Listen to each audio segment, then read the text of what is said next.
The reason why I do these excerpts is because I find that everyone has their own interpretation of Neville. And what I wanted to do was to allow people to form their own interpretations by listening to Neville. That's how I learn.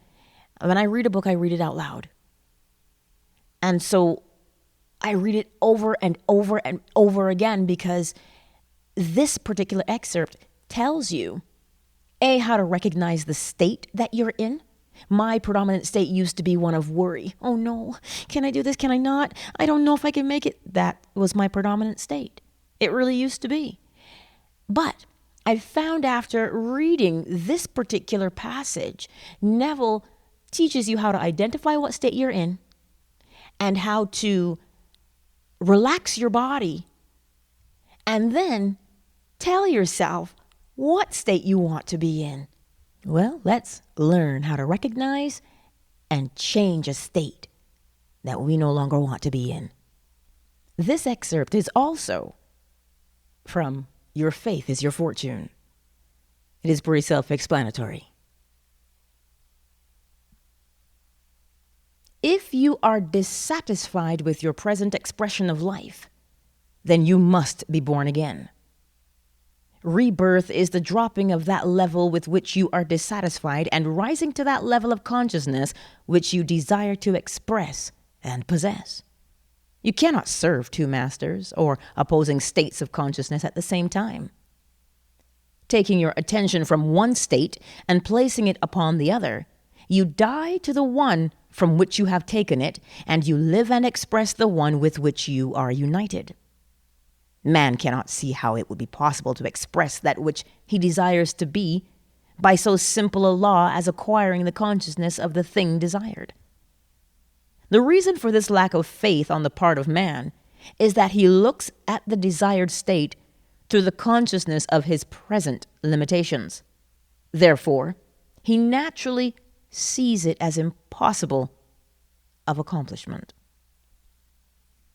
One of the first things man must realize is that it is impossible, in dealing with this spiritual law of consciousness, to put new wine into old bottles or new patches on old garments.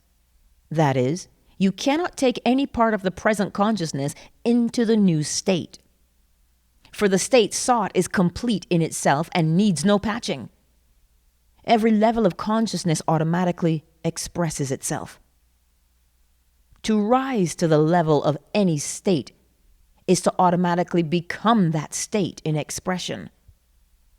But in order to rise to the level that you are not now experiencing, you must completely drop the consciousness with which you are now identified.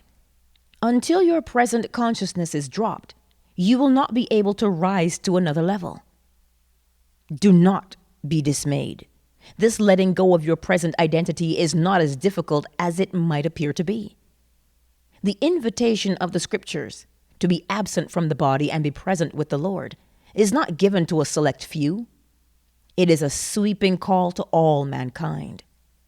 The body from which you are invited to escape is your present conception of yourself with all of its limitations, while the Lord with whom you are to be present is your awareness of being. To accomplish this seemingly impossible feat, you take your attention away from your problem and place it upon just being. You say silently but feelingly, I am. Do not condition this awareness, but continue declaring quietly, I am. I am. Simply feel that you are faceless and formless and continue doing so until you feel yourself floating. Floating is a psychological state which completely denies the physical. Through practice in relaxation and willfully refusing to react to sensory impressions, it is possible to develop a state of consciousness of pure receptivity. It is a surprisingly easy accomplishment.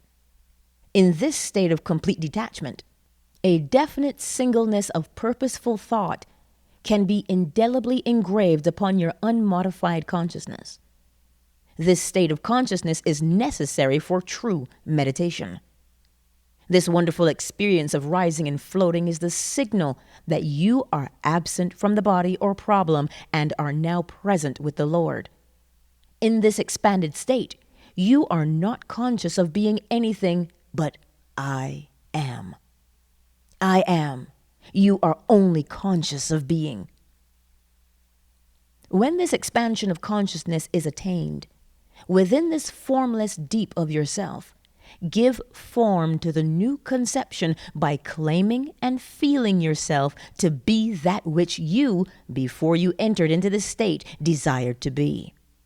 You will find that within this formless deep of yourself, all things appear to be divinely possible. Anything that you sincerely feel yourself to be while in this expanded state becomes in time your natural expression.